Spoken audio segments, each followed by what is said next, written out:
صلی اللہ تعالیٰ علیہ وآلہ وسلم کی بارگاہ میں ایک نوجوان لڑکا جو تھا سرکار کی بارگاہ میں آیا، عرض کرتا ہے کہ یا رسول اللہ صلی اللہ تعالیٰ علیہ وآلہ وسلم، میرا ایک کھجوروں کا باغ ہے اور میں چاہتا یہ ہوں کہ اس کھجوروں کے باغ کی سائڈوں پر میں دیوار بنا لوں۔ وہ دیوار بنانا چاہتا تھا۔ میرا ایک پڑوسی ہے اور اس کا ایک کھجور کا درخت جو ہے وہ میرے دیوار کی آڑ بن رہا ہے، یعنی کہ میری زمین کی طرف ہے، دیوار وہاں سے ٹیڑھی ہو رہی ہے، سیدھی نہیں ہو رہی۔ اگر میں دیوار بناتا ہوں تو اس کا درخت درمیان میں آتا ہے، اگر دیوار بناؤں تو دیوار ٹیڑھی ہو جاتی ہے۔ میں نے اسے کہا کہ مجھے درخت بیچ دو، اس نے کہا نہیں میں نہیں بیچوں گا۔ میں نے کہا دے دو، اس نے کہا دوں گا بھی نہیں۔ یا رسول اللہ آپ میری مدد فرمائیے۔ آپ نے فرمایا اس پڑوسی کو بلاؤ۔ اس پڑوسی کو بلایا گیا۔ ذرا غور سے سنا تمام احباب میری بات کو، بڑی محبت والی بات ہے۔ اس پڑوسی کو بلاؤ، تو اس پڑوسی کو بلایا گیا۔ جب اس پڑوسی کو بلایا گیا تو حضور کی خدمت میں حاضر ہوا۔ حضور نے کہا درخت اسے دے دو، اس نے کہا نہیں دینا۔ یا رسول اللہ، وہ غصے میں تھا، بہت ناراض تھا، کس نے بیچنے کی شکایت ہی حضور کی بارگاہ میں کر دی۔ سرکار نے کہا اس درخت کی قیمت لے لو اور اس کو بیچ دو۔ اس نے کہا نہیں۔ حضور نے فرمایا اس درخت کی رقم تھی میں جو تجھے دینا چاہتا تھا، اب اس طرح کرو اس درخت کی قیمت بھی لے لو اور اس کے بدلے میں جنت میں ایک درخت بھی لے لو۔ تمہیں اس درخت کی قیمت بھی ملے گی، کیا کہا؟ تمہیں اس درخت کی قیمت بھی ملے گی اور اس کے بدلے میں جنت میں ایک درخت بھی ملے گا۔ اگر اس کے نیچے، اب اس درخت کی فضیلت سماعت فرمائیں میرے آقا کیا فرماتے ہیں۔ آقا فرماتے ہیں کہ اگر اس درخت کے نیچے 100 سال تک سواری کرتا رہے تو پھر بھی اس کا سایہ جو ہے وہ ختم نہیں ہوگا۔ سبحان اللہ، کتنا پیارا میرے آقا کا یہ فرمان ہے۔ میرے آقا علیہ الصلوۃ والسلام کا کتنا پیارا یہ فرمان ذیشان ہے، ذرا سماعت فرمائیں۔ اس نے کہا یا رسول اللہ میں قبول نہیں کرتا، اس نے اس کو بھی نہیں مانا۔ تو جب رسول اللہ صلی اللہ تعالیٰ علیہ وآلہ وسلم یہ بات اس کے ساتھ کر رہے تھے تو اسی وقت اس جگہ پر اور صحابہ کرام بھی موجود تھے، اور وہاں پر حضرت سیدنا طحدہ رضی اللہ تعالی عنہما آپ بھی وہاں پر موجود تھے۔ حضرت ابو طحدہ عرض کرتے ہیں کہ یا رسول اللہ اگر میں ایک درخت خرید کر اس یتیم کو دے دوں تو کیا یہ آپشن جو آپ نے دیا ہے کہ قیمت بھی لے لو اور جنت میں ایک درخت بھی ملے گا، یا سو قیمت تو نہیں چاہیے، یہ جو جنت والے درخت کا سودا ہے کیا یہ میرے ساتھ بھی ہو سکتا ہے؟ اس کا حقدار میں بھی بن سکتا ہوں؟ میرے آقا دو عالم صلی اللہ تعالی علیہ وآلہ وسلم نے ارشاد فرمایا ہاں تیرے لیے بھی یہ آپشن موجود ہے۔ حضرت ابو طحدہ خود اس شخص کے پاس جاتے ہیں، عرض کرتے ہیں کیا آپ مجھے جانتے ہو؟ اس نے کہا جی ہاں۔ اس نے کہا اگر تو مجھے جانتا ہے تو پھر میری بات کو ذرا غور سے سننا۔ اس نے کہا تو وہی ہے نا جس کے باغوں میں کھجوروں کے 600 بڑے بڑے درخت موجود ہیں، تو وہی ہے نا جسے میں مدینہ کے بڑے بڑے تاجر تیرے باپ کی کھجوریں کھانے کا انتظار میں رہتے ہیں۔ بڑے بڑے تاجر جو ہیں، بڑے بڑے مالدار جو ہیں، ان کی یہ تمنا ہوتی ہے کہ میں تیرے باغ کی کھجوریں کھائیں، تو وہی ہے نا۔ اس باغ کے اندر میٹھے پانی کے کنویں بھی موجود ہیں، چشمے بھی ہیں، تیرے چرچے پورے مدینے میں ہیں۔ آپ نے کہا کہ اگر میں تجھے تیرے ایک درخت کے بدلے 600 درخت دے دوں تو کیا تو قبول فرمائے گا؟ کیا تو قبول کرے گا؟ کیا تجھے یہ بات میری منظور ہے؟ سودا قبول ہے؟ وہ حیران ہو گیا اور کہنے لگا ابو طہدہ کیا بات کرتے ہو، یہ سودا کرنا چاہتے ہو؟ ابو طہدہ کہنے لگے جی ہاں بالکل میں کرنا چاہتا ہوں۔ تو کہا میرے پاس ایک کھجور کا درخت ہے، تیرے پاس 600 کھجوروں کے درخت ہیں، تو ایک درخت کے بدلے میں 600 درخت دینا چاہتا ہے، اس میں حکمت کیا ہے؟ اب ذرا غور سے سننا۔ ابو طہدہ نے کہا رے پگلے تجھے نہیں پتا، جس کے لیے میں تیرے پاس ہے وہ بڑا سودا ہے، تجھے پتہ ہے میں سمجھدار آدمی ہوں، میں کوئی ایسا ویسا نہیں ہوں، میں الحمدللہ عقل مند ہوں، سمجھدار ہوں، میں گھاٹے کا سودا نہیں کرتا۔ کہا پھر اس میں حکمت کیا ہے؟ فرمایا پورا ایک باغ تیرا، 600 درخت تیرے، میٹھے پانی کا کنواں تیرا، اس میں ایک محل ہے وہ بھی تیرا، اس میں بڑی بڑی نمایاں دیواریں ہیں جو مدینہ سے بڑی دور تک نظر آتی ہیں، وہ بھی تجھ کو دوں گا، اس کے عوض ایک درخت۔ فرمایا ٹھیک ہے۔ کیا کہا کہ میرے باغ کے اندر کنویں بھی موجود ہیں، محل بھی ہے، بڑی بڑی دیواریں ہیں جو مدینہ سے بڑی دور سے نظر آنی شروع ہو جاتی ہیں، صرف تیرے ایک درخت کے عوض میں سب کچھ تجھے دینے کے لیے تیار ہوں۔ ٹھیک ہے، حضور کی گواہی میں یہ سودا ہو گیا ہے۔ اب ذرا محبت کی بات کو ذرا غور سے سننا۔ میرے نبی حضرت محمد مصطفیٰ صلی اللہ تعالی علیہ وآلہ وسلم کی بارگاہ میں اب یہ سودا ہوا، سرکار کی گواہی بھی پڑ گئی، سودا ہو گیا۔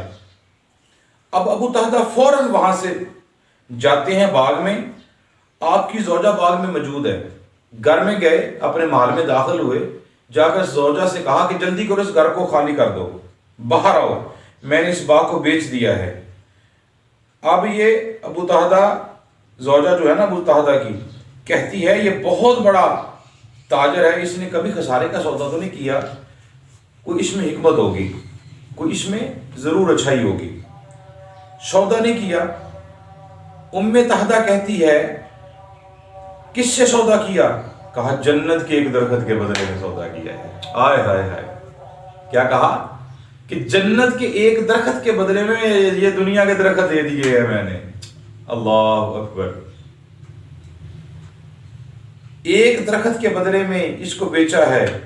اب دیکھ اس خاتون کو سلام ہے، اس خاتون نے یہ نہیں پوچھا یہ تو نے کیا کیا، ایک درخت کے بدلے، وہ بھی پتہ نہیں جنت میں ملے گا کہ نہیں ملے گا، ایک درخت کے بدلے، ایسا نہیں کہا۔ اس خاتون نے کہا تو نے بڑے منافع کا سودا کیا ہے۔ ام طہدہ فوراً اپنے بچوں کو پکڑ کر فوراً گھر سے باہر نکلی، باغ کے باہر نکلی۔ اب ان ننھے بچوں کے ہاتھوں میں نا کچھ کھجوریں تھیں۔ ام طہدہ کا اب انداز دیکھیں، ام طہدہ کا اب انداز دیکھیں، یعنی ابو طہدہ کی جو بیوی ہے، ام طہدہ کی امی جو ہے، اس کا اب انداز دیکھیں۔ وہ جب باغ سے باہر نکلی نا تو اس کے بچوں کے ہاتھوں میں نا کھجوریں تھی، اس نے بچوں کے ہاتھوں سے وہ کھجوریں جو تھی نا، انہوں نے کہا یہ ہماری نہیں ہے، نکال دو، یہ نہیں چاہتی کہ اللہ کی راہ میں یہ ہم اپنا باغ دے چکے ہیں، اب باغ ہم نے بیچ دیا، یہ کھجوریں بھی اب ہماری نہیں ہیں۔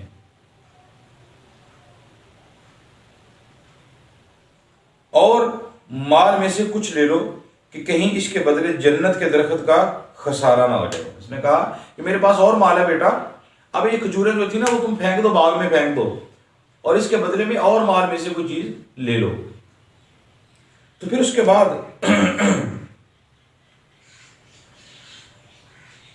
کہیں جنت کے درخت سے محروم نہ ہو جائیں، ساری کھجوریں پکڑا کر اندر رکھ دیں۔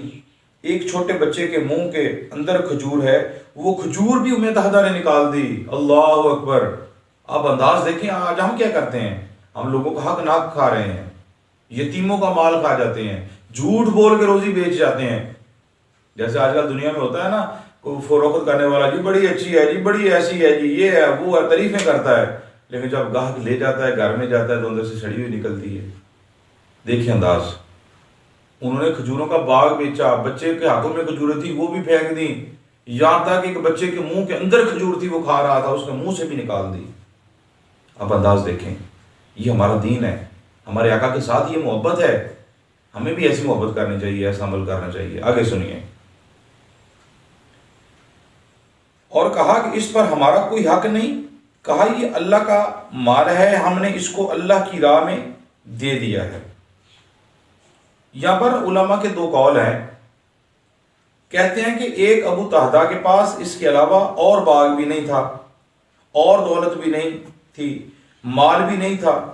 ابو طہدہ پھر حضور کی خدمت میں حاضر ہوئے، عرض کرتے ہیں کہ یا رسول اللہ یہ سودا پکا ہے نا؟ آپ نے خوش ہو کر کہا کہ ہاں، راوی کہتا ہے کہ حضور بار بار پڑھ رہے ہیں، بار بار کہہ رہے ہیں، تیرے لیے ابو طہدہ جنت میں درختوں میں، تیرے لیے جنت میں درخت، تیرے لیے جنت میں درخت پر کئی ٹہنیاں، ہر ٹہنی پر کھجوروں مالا مال ہوئی ہیں۔ حضور بار بار ارشاد فرما رہے ہیں۔ ایک دو روایات ہیں، اس میں سے ایک روایت کے تحت ایک درخت کے عوض ایک درخت کا سودا کیا تھا، اب تو 600 درخت دے دیے، جنت میں 600 درخت تجھ کو ملیں گے۔ کیا کہا؟ ایک روایت یہ ہے کہ تیرے پاس 600 درخت ہے، تو نے جنت کے ایک درخت کے بدلے میں 600 درخت دے دیے، جب تجھے جنت میں 600 درخت ملیں گے۔ اللہ اللہ اکبر، واہ یا رسول اللہ، یا رسول اللہ۔ کیا کہا؟ میں محمد عربی جنت میں دیکھ رہا ہوں، جنت میں جتنے بھی کھجوروں کے درخت موجود ہیں سب تمہارے ہیں۔ ایک روایت یہ ہے، کیا کہا کہ میں دیکھ رہا ہوں جنت میں کھجوروں کے جتنے درخت ہیں سب تیرے ہیں۔ یہ میرے آقا علیہ السلام فرما رہے ہیں۔ میرے دوستو، ایک یتیم کی خاطر قربانی دی، لیکن لوگوں کی قربانی کا اندازہ بھی کبھی دیکھ لیں۔ ابو طہدہ کے لیے میرے حضور علیہ السلام بار بار نعرہ لگا رہے ہیں، جنت میں کھجوریں تیری ہیں۔ جس کو اتنی تسلی مل جائے کہ آقا کی زبان سے مل جائے، اس کی قسمت عروج پر ہوگی۔ جس کو اس دنیا میں میرے آقا کہتے ہیں وہ ساری کھجوریں تیری ہیں۔ تو سامنے اکرام یہاں پر ایک نقطہ بھی ملتا ہے، یہ بھی دیکھنا ابو طہدہ کی قسمت، صرف کھجوریں نہیں ملی، میرے آقا نے اسے جنت کی بشارت بھی دے دی۔ جنت کی بشارت ہے، جنت میں جب ایک کھجور کا درخت مل گیا تو جنت میں جائیں گے تو درخت ملے گا نا۔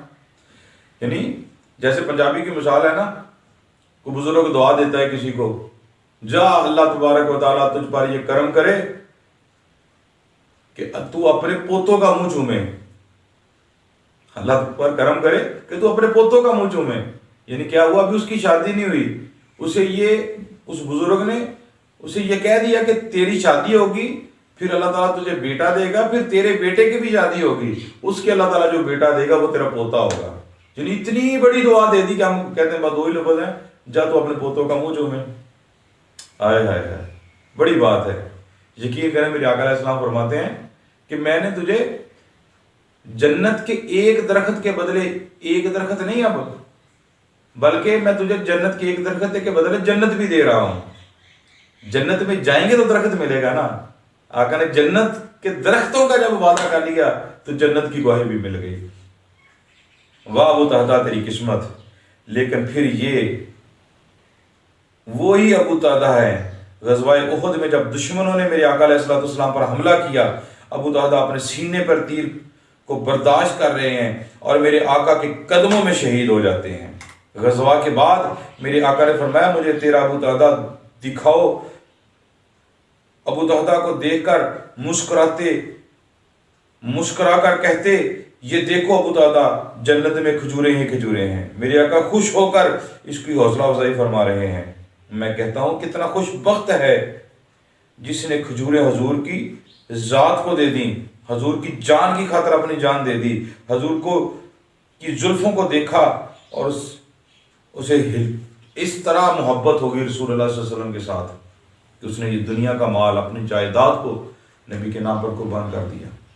ایک آج ہم ہیں مسلمان، جو میں پیغام دینا چاہتا ہوں، یہ محبت کے واقعہ کے بعد جو میں پیغام دینا چاہتا ہوں تمامی احباب کو، وہ پیغام یہ ہے، ایک ہم ہیں رسول اللہ کے امتی، ایک ہم ہیں رسول اللہ کے ساتھ محبت کرنے والے، رسول اللہ کے ساتھ عشق کرنے والے، مانتے بھی ہیں یا رسول اللہ عطا کیجیے، آقا عطا بھی کرتے ہیں، یہ بھی مانتے ہیں آخری نبی ہیں، کھاتے بھی اسی نبی کا ہیں، اسی رب کا ہیں، کلمہ بھی اسی کا پڑھتے ہیں، دین بھی اسی کے موجود میں ہے، لیکن جب 12 ربیع الاول کا مہینہ آتا ہے یہ فضول خرچی ہے، یہ باتیں ہیں، فلاں باتیں ہیں۔